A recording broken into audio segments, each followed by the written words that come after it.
First of all, Dan, thanks for having me. And I wanted to say the previous talk, as an investor, whether it's at the earliest stages as a pre-A investor with NextCube, or whether it's investing with Sway at the A and B level, what you just heard about storytelling is pervasive across all of those companies.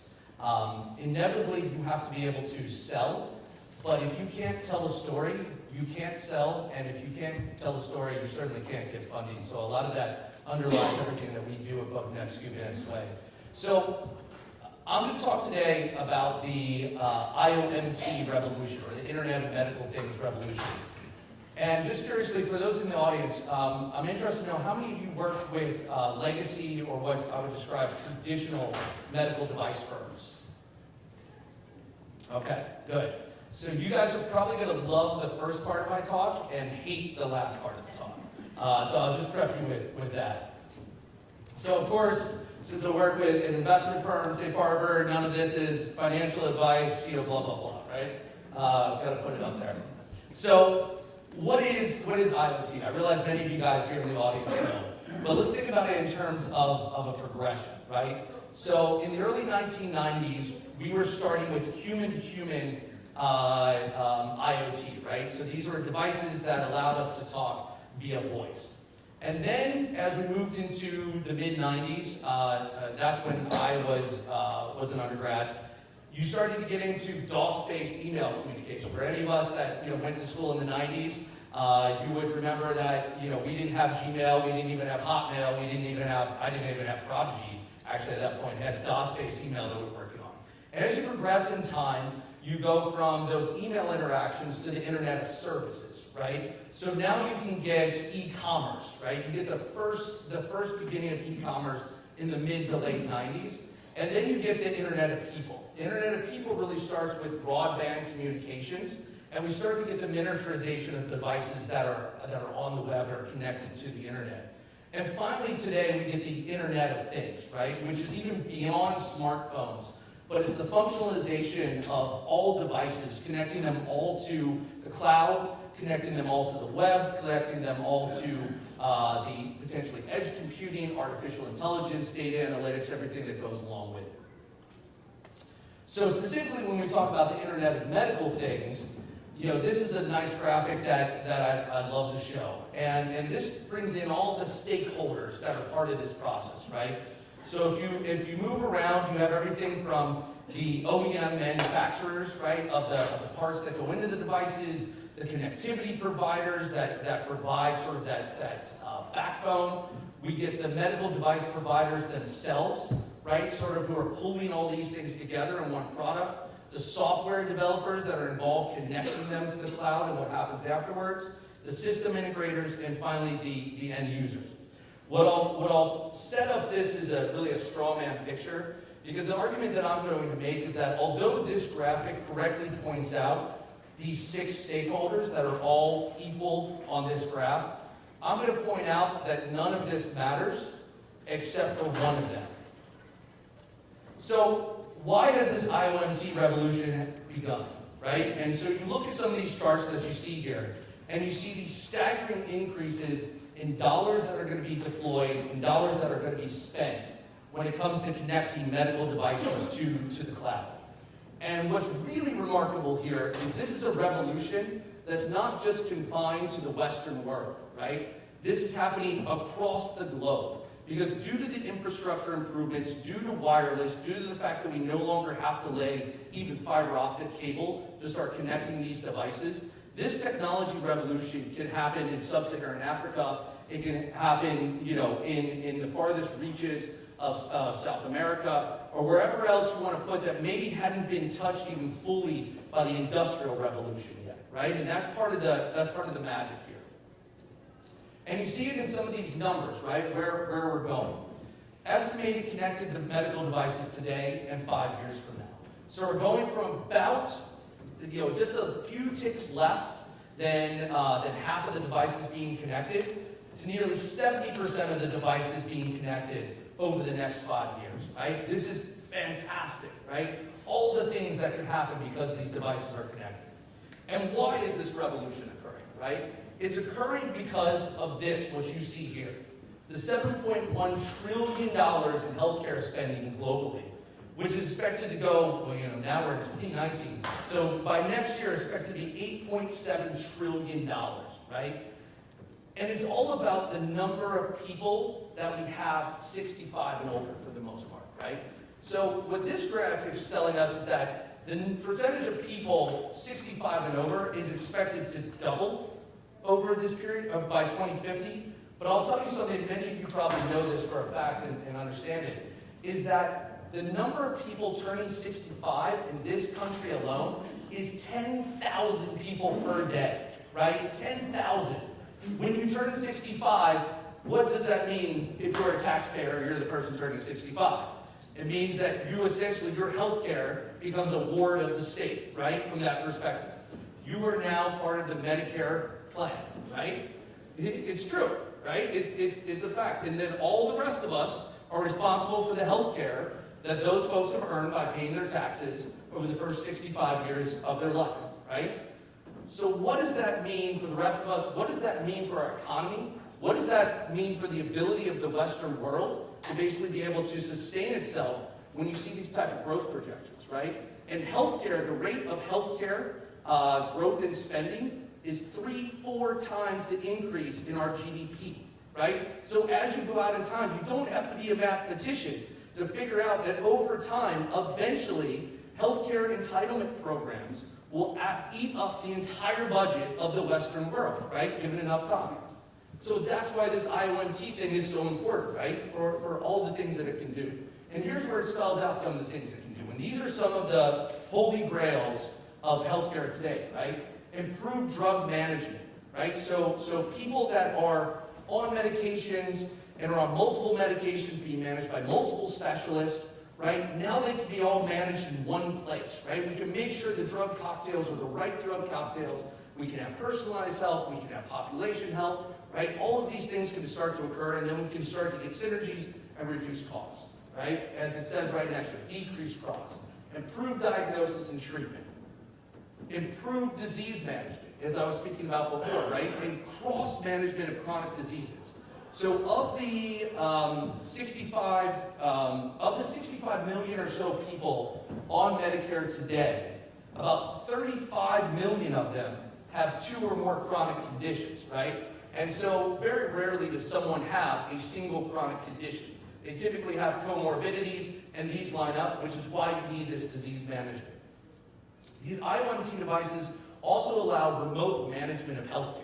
Now no longer is healthcare confined to a hospital or to a clinic or to an office. Now healthcare is wherever you are, right? Healthcare is in your pocket at all times. Healthcare is in your home. Your physician is in your home. Your care team is in your home. All of this is amazing, right? You also get an enhanced patient experience, right? Now I'm not waiting on hold at my doctor's office, waiting to talk to an MA that might not be qualified to answer my question, when I really need to talk to a senior nurse or the physician themselves, right? Now I can have that with intelligent AI chatbots, other types of artificial intelligence, natural language processing, that all get layered on top of this IOMT devices. And finally, you get improved patient outcomes when you add all of these things up. And improved patient outcomes theoretically means reduced costs. Now, I will make the caveat that in the history of medicine, right, and public health, really, other than vaccinations and clean water, there really hasn't been a population health-wide technology that's both lowered cost and improved outcomes at the same time. Even though most of us, all of us here, are in biopharma or in med devices one way or another, and even though we tell regulators and we tell payers and we tell everyone else that, oh, sure, we're going to reduce your costs and improve outcomes, the data shows that that's just not the case, right? But IOMT, because these devices are so inexpensive, because their ability to deploy them at scale across wide swaths of the population, there is this potential, finally, after water, after vaccinations, to finally reduce costs and improve outcomes at the same time. Oh. Uh-oh. Okay.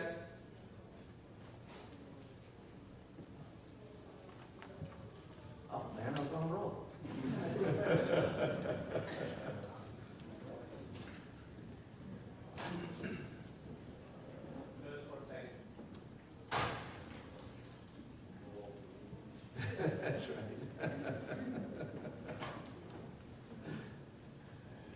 I always love being, and this happens in our office all the time, we're technology investors. And of course, quite often, we're trying to figure out how to plug the HDMI cord into the computer so that we can get the presentation up on the big screen, right? Or someone has, an Apple versus PC and we've got the wrong plug, so on and so forth. So it is amazing. Or I will say, I won't call them out by name, but our conference call line, and there's many venture-funded conference call lines now, and I've yet to find one that I would personally invest my own cash in, to be completely honest, right? So. Can you back up? Okay, perfect, thank you. Sorry about that. Yeah, no worries. Cool. So, this was getting to my punchline, right? So all of this is great, and you can see I have a personal level of excitement here. By matter of background, to tell everyone too, I'm a scientist by training, turned early employee, turned founder, turned advisor, turned investor now, right, is my pathway. So I've been there, I slugged my way through the PhD program trying to develop technologies in this arena. So the problem though, even though there's all this promise, everybody shakes their head, is on the same page and says, yes, here we go. We're going to do this IOMT thing. We're all in. We're going to change the face of healthcare. Is that big med tech and medical device firms and legacy firms, frankly, although people talk about it, they don't actually do anything about it, and they don't create the systems necessary to actually drive the results that are possible with these new systems that are available to us, right? And the joke here being, current room, of course you guys are all the change makers in the room, right? So current room excluded. So the important point here is that the Internet of Medical Things is not about the things, right? The Internet of Medical Things is about the solutions that they can potentially drive, right? These are solutions around data analytics, interoperability, which I would argue is the most critical non-disease related healthcare challenge of our generation, patients, providers, and payers, and making sure every single one of those stakeholders are involved in the creation of these technologies, because I can speak directly from experience. My wife is an emergency physician, and one of the way I triage deals is I go home, I, over dinner, explain this new deal that we're looking at, and I say, Allie, what do you think about this? And typically, I said, is this something that you would use in the hospital? Typically, the answer is F no. And it's because most of these things have not been designed with the care provider, the physician, the nurse, the care team in mind. And I will tell you, if you fail at any one of those 3 points, what I call the 3 Ps, patient, provider, and payer, your product or your company will fail. You have to solve for all 3 of them simultaneously. It's the same product, but you have to solve for all of them. So the big thing here is that devices are infrastructure. The devices themselves are not a solution. And you can see the problem here in terms of market segmentation by component, where the money's going, and market segmentation by application. What I really want you to focus on is the chart on the left. And you can see the systems and software, which are actually the part doing the data analytics, doing the interoperability, doing the artificial intelligence that leads to personalized health and population health. You look at the fraction of where the most important thing is, right? And it's just a small fraction of the overall spend in this space. And I will argue with you that that's part of the problem. And that's why legacy med device firms are falling behind in this space. This is even a bigger reason, right? It's because data is the business, right? Again, the device is not the business. Nobody cares about the device. It's what the device can do, and the device can collect data, and then something can be done with that data. So it's really, really important here that I want you to look at the bottom. It's the most important one, that bottom chart. That says that only 31% of the major med device manufacturers in this country have or are planning to have data as a service business models, right? And why is that important? that means 70% of legacy med device manufacturers are still selling devices, which are not the solution, as I was mentioning before. 70% of them are not selling the data, which is the thing that will drive this revolution that I'm speaking about. Also important, what I was mentioning about before, about the 3 Ps, right? If you look here, this talks about, working closely with providers in the middle, right? Only 43% of legacy med device manufacturers, when they're designing new products, consult or primarily work with physicians or nurses to create their product, which means they're creating products that they're telling them to use. They're not creating products that the physicians are asking for, that they want to use, right? This is a recipe for failure. So I would argue that this graphic is what I1T is all about. And what I want to point out that's really important here, if you look on the right side, right, that analytics platform, what you can see is there's 3 arrows coming into it. And nothing in this happens, nothing in this process happens without payers, providers, patients, and the analytics platform. That's what it's about. It's about the 3 stakeholders, and it's about the thing that drives results for those 3 stakeholders. This is also what I1T is about, right? It's this cloud, this central repository, right, where you look at everything that's in there. E-prescriptions, smart diagnosis tools, remote monitoring, right? Smart patient monitoring tools, patient education, smart beds, all of these things going into a single location.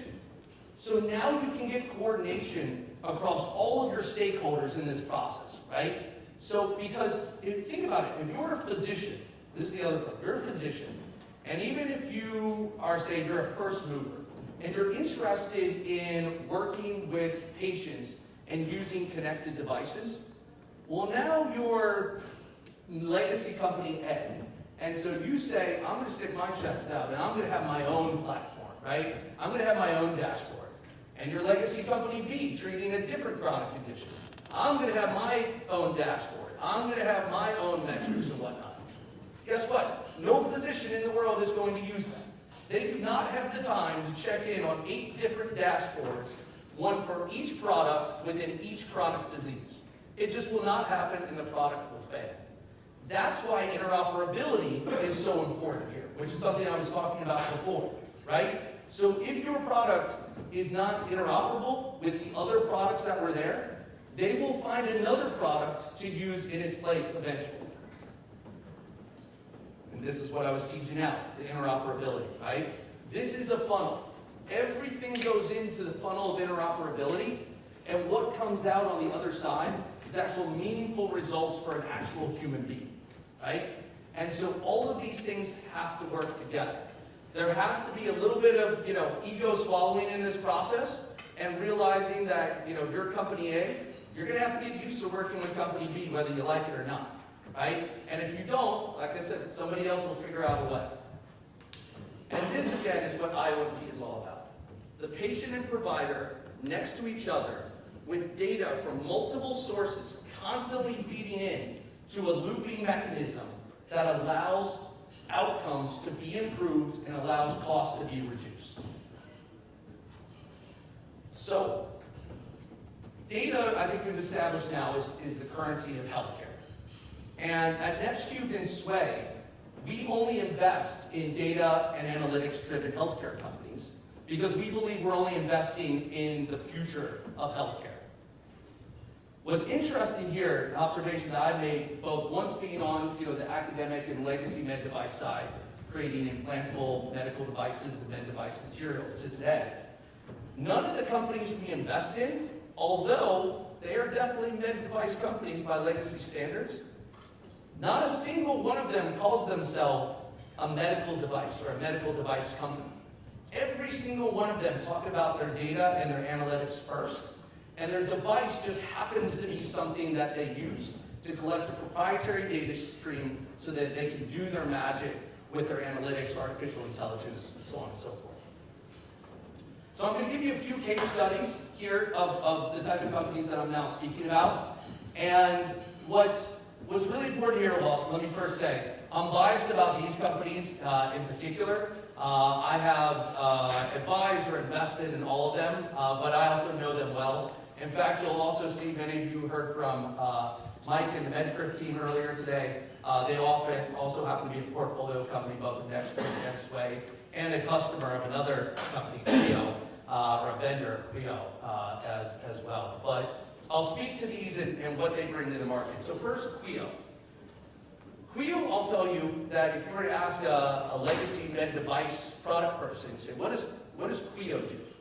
Well, Quio has created a connected auto-injector for the self-injecting biologics market, right? As traditional of a med device company as you can think about, but what they did is they dropped a chip into the auto-injector, connected it to the cloud, enabled patient engagement, medication adherence, remote patient monitoring, personalized health, and eventually real-world evidence of population health, right?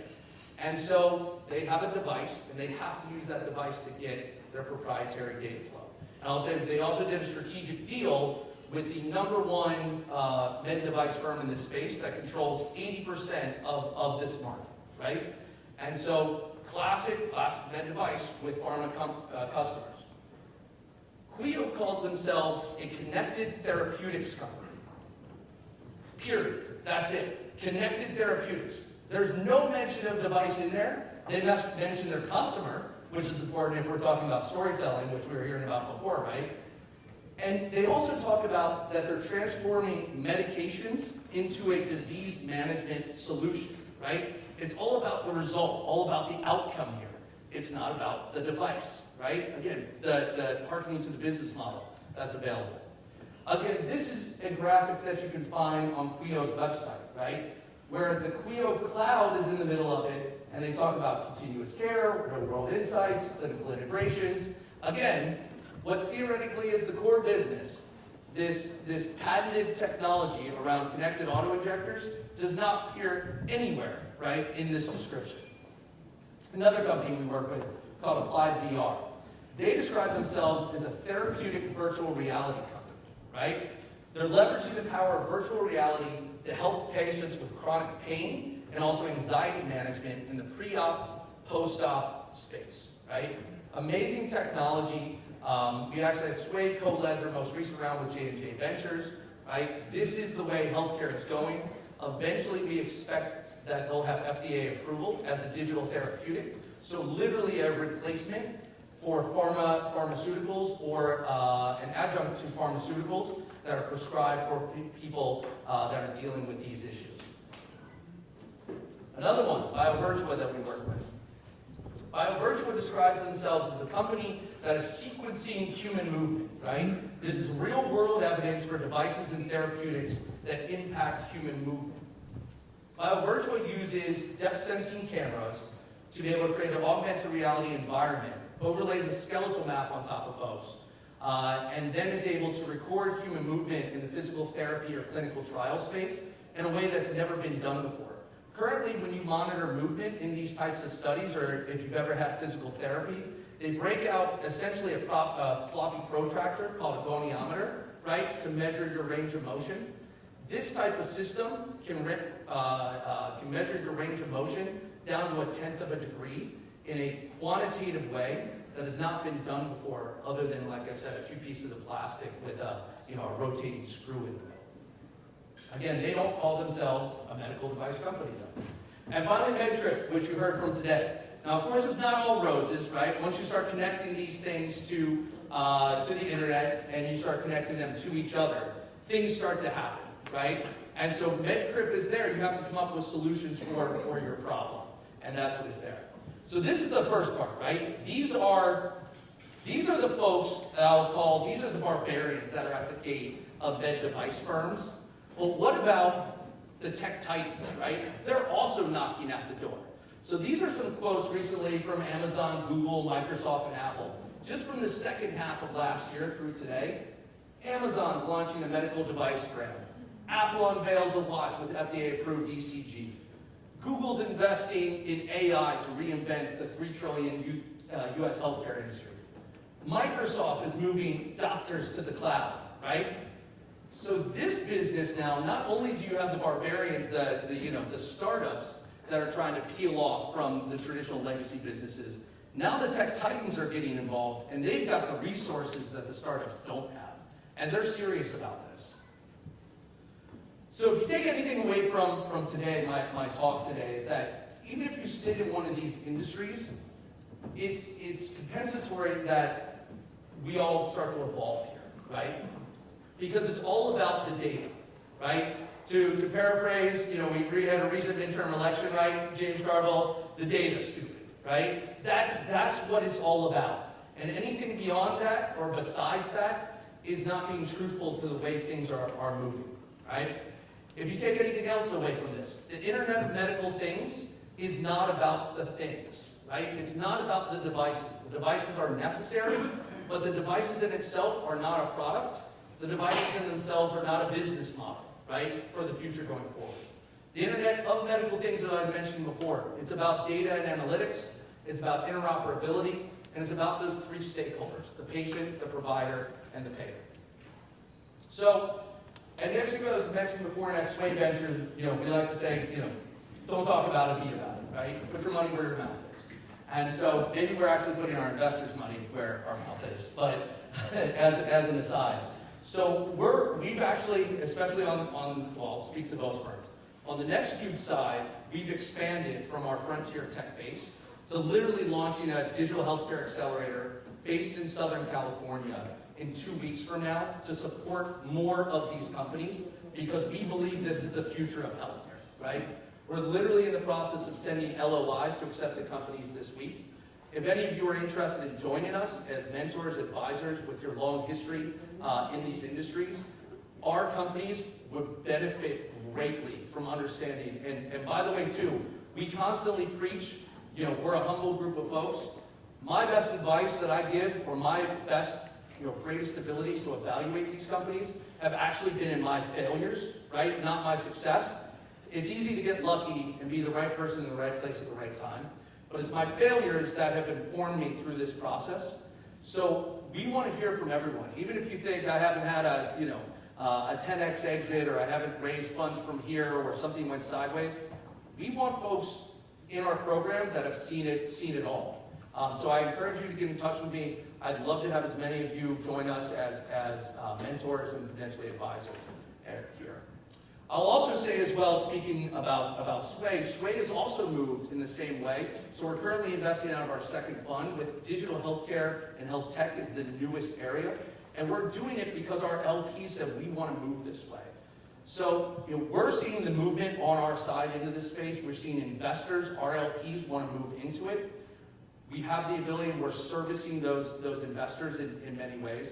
But I would also say this is literally, I truly believe at the core, and also having a wife who's a clinician in this space.